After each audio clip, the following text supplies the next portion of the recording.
سب سے پہلے تو پریزیڈنٹ پریس کلب سیکرٹری صاحب اور آپ کی جو ساری یہاں پر تنظیم ہے، میں ان کا شکریہ ادا کرنا چاہتا ہوں۔ زیادہ تر لوگ جو ہے وہ ہمارے پاس آتے ہیں یہاں گلگت بلتستان میں، تو ذرا ایک ہوتا ہے کہ چھٹیاں منا لیں، لیکن میں نے یہ کہا کہ ہماری تو صحافی تو ہماری اپنی برادری ہے، تو چھٹیاں جو ہیں وہ فیملی کے ساتھ ہی منانی چاہیے، اور پریس کلب بھی ہماری فیملی ہے، لہٰذا میں نے سوچا کہ آپ سب دوستوں سے یہاں پہ ملاقات ہو۔ اور مجھے بڑی خوشی ہوئی ہے کہ آپ کی جو بلڈنگ ہے یہاں پہ وہ بڑی خوبصورت جگہ کے اوپر ہے، اور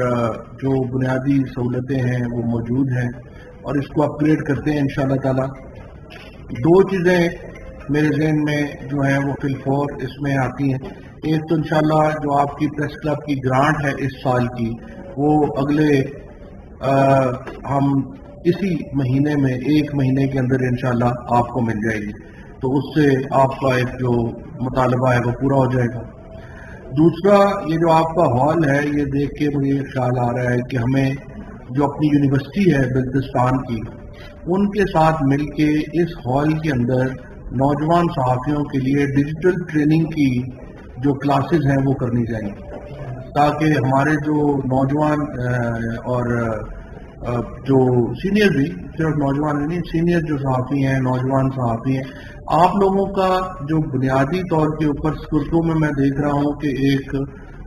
بہت زیادہ سیاح جو ہیں وہ آنا شروع ہو گئے ہیں، اور اب جب سے پی آئی اے نے اتنی فلائٹ شروع کر دی ہیں تو یہاں پر سیاحت کا جو شعبہ ہے بڑی تیزی سے ترقی کرے گا، لہٰذا آپ کو یہاں پہ ایک انوائرمنٹلسٹ جو ٹریننگ ہے صحافی کی وہ ہونا ضروری ہے، اور دنیا میں بھی اس وقت بہت اس کی مانگ ہے، ایک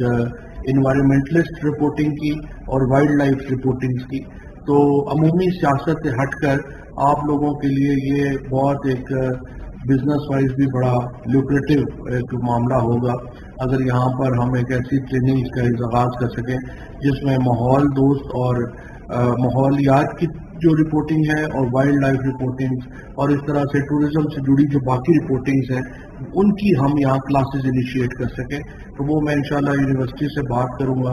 اور اس کو یہاں پر لے کر کے آتے ہیں۔ اس کے علاوہ بھی آپ کا یہاں پر جو بھی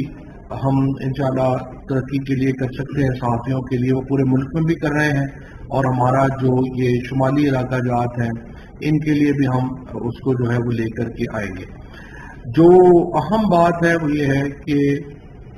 پچھلے انفارچونیٹلی ایک بہت طویل اس ہفتے اس گورنمنٹ سے آتے ہی آپ کو معلوم ہے کہ جو گلگت بلتستان ترقیاتی پیکج دیا ہے جو تقریباً 300 ارب روپے سے بھی زیادہ کا ہے، اس کے نتیجے میں پہلی بار گلگت بلتستان کا جو انفراسٹرکچر ہے وہ بہتر ہو سکے گا۔ یہاں میری چیف منسٹر صاحب سے بھی بات ہوئی اور جو کمشنر صاحبان ہیں ان سے بھی بات ہوئی، انہوں نے مجھے بتایا کہ وہ آپ یہ کنسلٹنٹس ہائر کر رہے ہیں جو کہ سکردو کی اور جو گلگت کی اور باقی جو شگر ہے، باقی جو آپ کے بڑے ڈسٹرکٹس ہیں ان کی باقاعدہ وہ ٹاؤن پلاننگ جو ہے وہ کر رہے ہیں، ماسٹر پلان بنا رہے ہیں۔ یہ بہت اہم ہے کیونکہ یہاں پہ جس طرح سے تعمیرات بغیر منصوبہ بندی کے اگر ہوں گی تو اس کے نتیجے میں آپ 8-10 سالوں میں یہاں پہ وہی میس کریٹ ہو جائے گا جیسا کراچی میں کریٹ ہوا۔ جہاں پہ آپ دیکھتے ہیں کراچی کا جو زیادہ تر معاملات ہیں وہ اس لیے خراب ہیں کہ وہاں پہ کراچی کے اندر وہاں ماحول پلاننگ نہیں ہوئی، سو اگر یہاں پر بھی منصوبہ بندی نہ ہوئی تو یہاں پہ جو مسائل ہیں وہ بڑے بڑھ جائیں گے، اور اس لیے ضروری ہے کہ یہاں پر ایک باقاعدہ منصوبہ بندی سے آگے بڑھا جائے۔ اور مجھے بڑی خوشی ہے کہ چیف منسٹر اور جو اب پی ٹی آئی کی حکومت ہے گلگت بلتستان میں یہ صحیح اس طرف سوچ رہی ہے اور اس طرف آگے بڑھ رہی ہے۔ باقی جہاں تک تعلق ہے آپ کی اہمیت کا، تو اس میں تو کوئی شبہ ہی نہیں ہے، آپ سے کچھ دور یہاں سے لداخ کا بارڈر ہے، پھر آپ کے پاس یہاں گلگت کے پاس جو ہے وہ پنجاب آ جاتا ہے، تو آپ ایک بہت ہی سی پیک کے اہم روٹ کے اوپر ہیں۔ یہاں پر ریشہ دوانیوں کی کمی نہیں ہے، ماضی میں بھی ہم نے دیکھا ہے کہ یہاں پر ہمارے جو پاکستان کے دشمن ہیں انہوں نے اپنی ریشہ دوانیاں ان علاقوں میں کی ہیں، لیکن اس علاقوں کے لوگ جو ہیں وہ پاکستان کے ساتھ جڑے ہوئے ہیں. مجھے بڑی خوشی ہے کہ ہم نے اب یہ بھی فیصلہ کیا کہ انٹرم پروونس کا جو درجہ ہے وہ گلگت بلتستان کو دیا جائے. اس کے نتیجے میں وہ تمام جو بنیادی حقوق جن کا مطالبہ گلگت بلتستان کے لوگ ایک طویل عرصے سے کرتے آ رہے ہیں وہ ان کو میسر ہوں گے اور انشاءاللہ ترقی کا ایک نیا سفر جو ہے وہ شروع ہوگا. جہاں تک افغانستان کے میں اس وقت معاملات کا تعلق ہے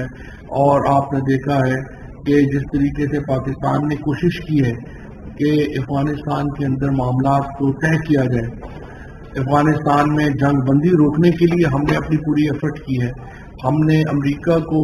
اور افغانستان کی مختلف قیادتوں کو اپنے ساتھ بٹھا کے آگے بڑھنے کی کوشش کی ہے اور انشاءاللہ ہم امن کے لیے بات کرتے رہیں گے. امن کے لیے ہم آگے بڑھنے کی اپنی جو کوششیں ہیں وہ ہم جاری رکھیں گے. لیکن اس کے باوجود کہ ہندوستان کی تمام ریشہ دوانیاں جاری ہیں اور کشمیر کے اوپر کے ایشو کو لے کر کے ہم جس طریقے سے نریندر مودی کی حکومت نے جس طریقے سے جو وہاں پہ مسلمانوں کے خلاف اور کشمیریوں کے خلاف جس قسم کی کاروائیاں کی اس کے اوپر پورا پاکستان اور ہمارے گلگت بلتستان کے بھائی جو ہیں وہ اکٹھے ہیں اور ہم جو پالیسی لیول کے اوپر جو وہاں پہ حکومت ہندوستان کی حکومت جس طریقے سے انہوں نے ان معاملات کو چلایا ہے ہم اس کی شدید مذمت کر رہے ہیں. آپ کو معلوم ہے کہ ہم نے تمام تر اپنے جو تعلقات ہیں تجارتی تعلقات ہیں وہ بھی ختم کیے ہندوستان سے اسی لیے کہ کشمیریوں کو لگے کہ ہم ان کے ساتھ کھڑے ہیں اور ہم نے اپنی اقتصادیات کی قربانی دی ہے. حتیٰ کہ ابھی آپ دیکھیے کہ جو پاکستان انگلینڈ کرکٹ سیریز ہے وہ بھی ہم نے صرف اس لیے پاکستان نے معاہدہ ختم کر دیا ہندوستان کی کیونکہ جو کمپنیاں جن کے پاس رائٹس تھے وہ ہندوستان کی کمپنیاں تھیں اور اب ہم انشاءاللہ ان کو ایک متبادل بندوبست جو ہے اس کا وہ کر رہے ہیں. دوسری طرف یہاں پہ ایک بہت طویل عرصہ PMLN کی حکومت رہی ہے اور جو انفراسٹرکچر ہے سکردو کا وہ دیکھ کے بندہ پریشان ہو جاتا ہے کہ یہاں کی جو مین سڑکیں ہیں یہاں کی جو مین شاہراہیں ہیں ان کا کتنا برا حال ہے. تو میں تو حیران ہوں کہ اتنا طویل عرصہ حکومت کرنے کے باوجود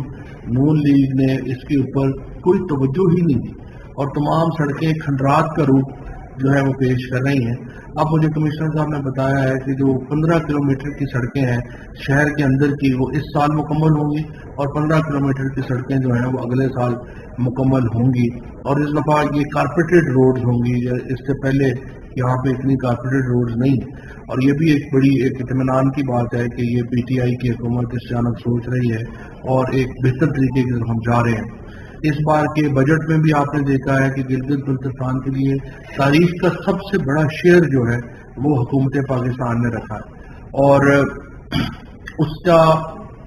بھی آپ کو فائدہ ہوگا. اوور آل جو بجٹ ہے اس کی بھی آپ نے دیکھا ہے کہ پاکستان میں ہر طبقہ فکر نے اس کو ویلکم کیا ہے. جو اس وقت بجٹ ہے اس میں تمام ہی جو ہمارے اس وقت آپ سمجھیے کہ لوگ ہیں مختلف جن کا انٹرسٹ ہوتا ہے چاہے کاروباری طبقہ ہے چاہے کسان ہے ان تمام کو جو ہے وہ ہم نے تاجران ہیں سیلری والے لوگ ہیں تمام کو جو ہے وہ مد نظر رکھ کے وہ بجٹ بنایا گیا ہے اور مجھے بڑی خوشی ہے کہ پاکستان میں پورے پاکستان نے ہی اس کو ویلکم کیا. تو انشاءاللہ تعالیٰ آپ کے مسائل ہمارے مسائل ہیں اور گلگت بلتستان کے جو لوگوں کے عمومی مسائل ہیں وہ مجھے امید ہے کہ PTI کی اس حکومت میں بہت حد تک ختم ہو جائیں گے. بہت شکریہ.